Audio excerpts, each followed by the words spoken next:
जय हिंद बच्चों, इस समय आप लोग महामना इंस्टीट्यूट के यूट्यूब चैनल से जुड़े हुए हैं और इस चैनल में मैं आप सबका स्वागत करता हूं। आज हम लोग class 10th mathematics Hindi medium NCERT book के चैप्टर 6 त्रिभुज यानी ट्रायंगल्स की प्रश्नावली 6.5 के क्वेश्चन नंबर 8 को हम लोग देखने जा रहे हैं। और देखें, आप लोग बुक खोलें और क्वेश्चन नंबर 8 को देखें। यह एक इम्पॉर्टेंट क्वेश्चन है, कई बार बोर्ड के एग्जाम में ये पूछा भी गया है।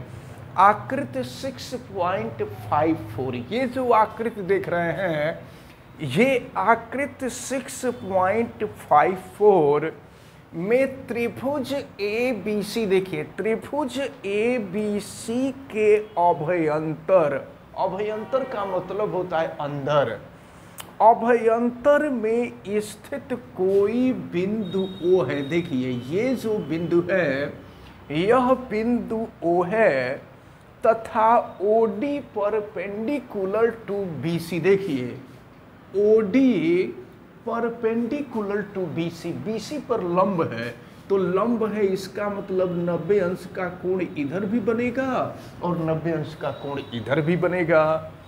फिर OE perpendicular to AC, OE जो है AC पर लंब है, तो AC पर लंब है तो 90 अंश का कोण इधर भी बनेगा और इधर भी बनेगा। फिर दिया हुआ है OF परपेंडिकुलर टू AB, यह OF जो है AB पर परपेंडिकुलर है, तो यहाँ भी 90 डिग्री का एंगल और यहाँ भी 90 डिग्री का एंगल बनेगा। तो दर्शाइए। देखिए ये फर्स्ट पार्ट आपसे कहा जा रहा है और सेकंड पार्ट आपको सॉल्व करना है। तो चलिए अब हम लोग प्रूफ करेंगे, प्रूफ और प्रूफ में भी फर्स्ट प्रूफ करेंगे।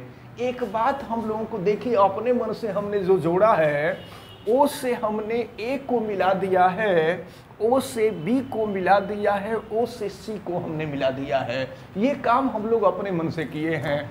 अब जरा ये आपको देखना है कि AF स्क्वायर लाना है, राइट में AF, तो AF लाना है तो AF यहाँ होगा। इसका मतलब ये हुआ कि हमको त्रिभुज AOF लेना होगा। त्रिभुज AOF में, AOF में, और देखिए 90 अंश के सामने की जो भुजा होती है वो कर्ण होती है, तो कर्ण हो जाएगा AO। तो अब देखिए हम कर रहे हैं पाइथागोरस प्रमेय से, यहाँ आप चाहें तो लिख भी सकते हैं पाइथागोरस प्रमेय से, लेकिन समकोण त्रिभुज है तो समकोण त्रिभुज पर हमेशा पाइथागोरस का प्रमेय लगता है।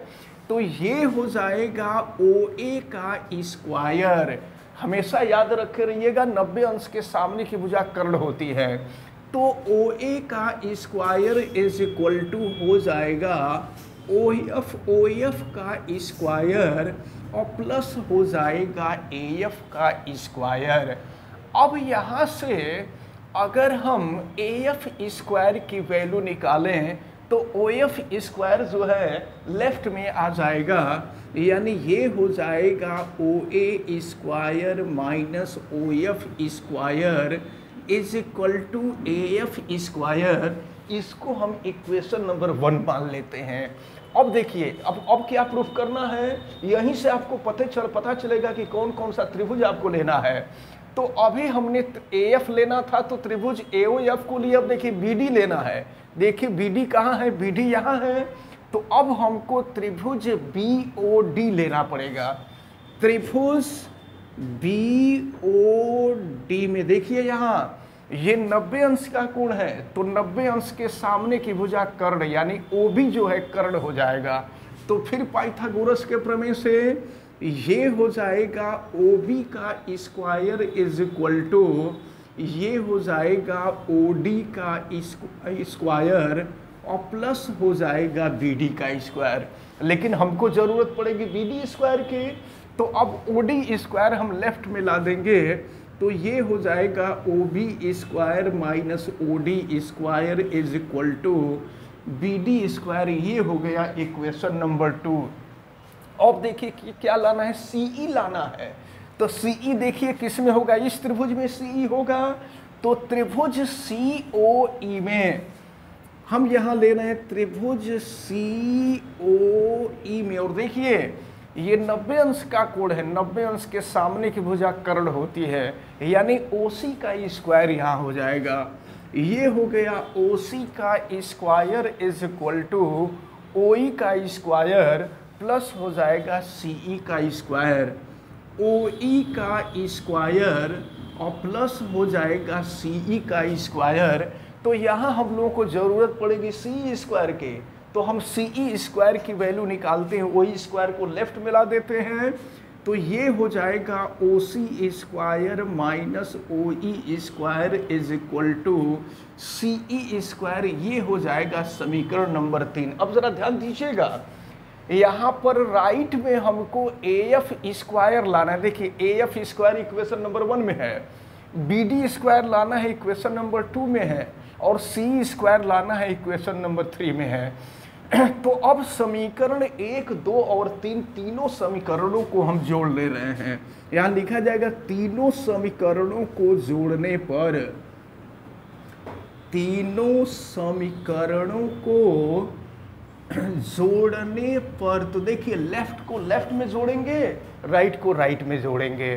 तो देखिए क्या दिया हुआ है, OA square minus OF square plus OB square minus OD square plus OC square minus OE square is equal to, देखिए ये है आपका AF स्क्वायर प्लस हो गया BD स्क्वायर और प्लस हो गया CE का स्क्वायर।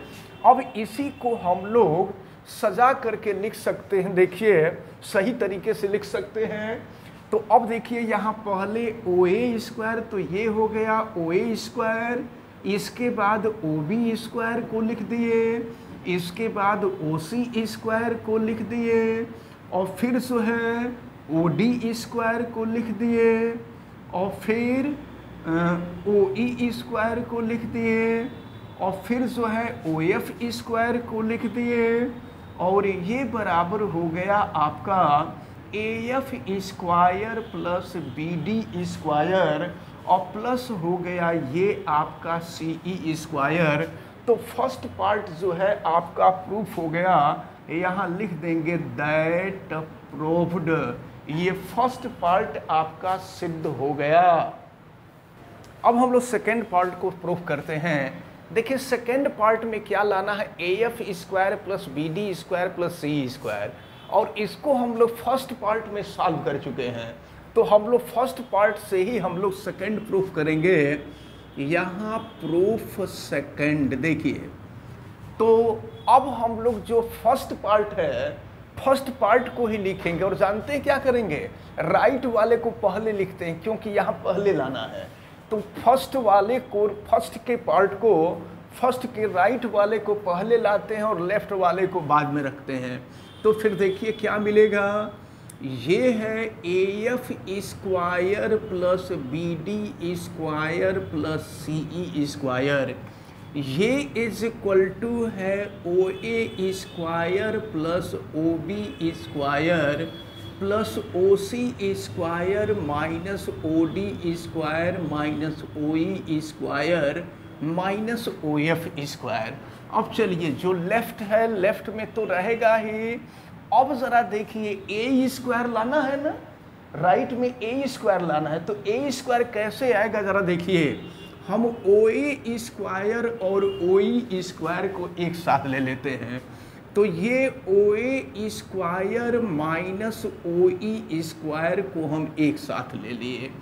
अब देखिए CD लाना है हम लोगों को, तो CD लाने के लिए देखिए कहाँ है, ये C और D वाले को ले लेंगे। तो OC square minus OD square एक साथ ले लेंगे। और फिर हम लोगों को BF लाना है, तो OB स्क्वायर और OF स्क्वायर को एक साथ लेंगे, OB square minus OF square. अब ज़रा ध्यानपूर्वक देखें, लेफ्ट का जैसे है ये वैसे ही उतरता जाएगा। ये AF square plus BD square plus CE square, ज़रा देखिए यहाँ OA और OE है, तो इसके लिए आपको देखना होगा त्रिभुज, इसमें त्रिभुज AOE में जरा देखिए आप, ये 90 अंश है, तो 90 अंश के सामने की जो भुजा होती है वो कर्ण होती है। तो देखिए अब यहाँ पर जरा इस त्रिभुज में आप देखें, हम आपको यहाँ हिंट करके बता रहे हैं, ये 90 अंश के सामने की भुजा कर्ण है, तो ये हो जाएगा OA square is equal to OE square और प्लस हो जाएगा AE स्क्वायर। तो OE स्क्वायर को अगर हम लेफ्ट में ला दें तो OA square minus OE square is equal to AE square. ध्यान दीजिए, तो यहाँ OA स्क्वायर, जब OA स्क्वायर और OE स्क्वायर है तो A ही आ रहा है। देखिए यहाँ A है और E है तो A ही आ रहा है, तो यहाँ लिख देंगे AE स्क्वायर। अगर इसी तरह से यहाँ C और D है ना, तो यहाँ पे आ जाएगा CD का स्क्वायर, और यहाँ B और E है, B और F है, तो ये हो जाएगा BF का स्क्वायर। तो याद रखें, जैसे इसको तोड़े हैं ना, वैसे ही OC square minus OD square is equal to CD square होगा, और OB square minus OF square is equal to BF square होगा। तो ये आपका जो सेकंड पार्ट है, यह सेकंड पार्ट भी आपका सॉल्व होता है, और फिर यहाँ लिख दिया जाएगा दैट प्रूव्ड। तो इस प्रकार ये जो क्वेश्चन नंबर 8 का फर्स्ट और सेकंड पार्ट था, ये दोनों पार्ट बहुत ही महत्वपूर्ण था। इनको बहुत अच्छी तरह से आपको तैयार करना है, और हमें उम्मीद है कि ये क्वेश्चन आपको अच्छी तरह से समझ में भी आया होगा। आप वीडियो को लाइक ज़रूर कीजिएगा, अगर चैनल पे नए हैं तो चैनल को सब्सक्राइब भी करें, आप बेल आइकन को भी प्रेस करें, और वीडियो को मैक्सिमम स्टूडेंट तक आप शेयर करें। आप सभी लोगों का बहुत बहुत धन्यवाद। जय हिंद।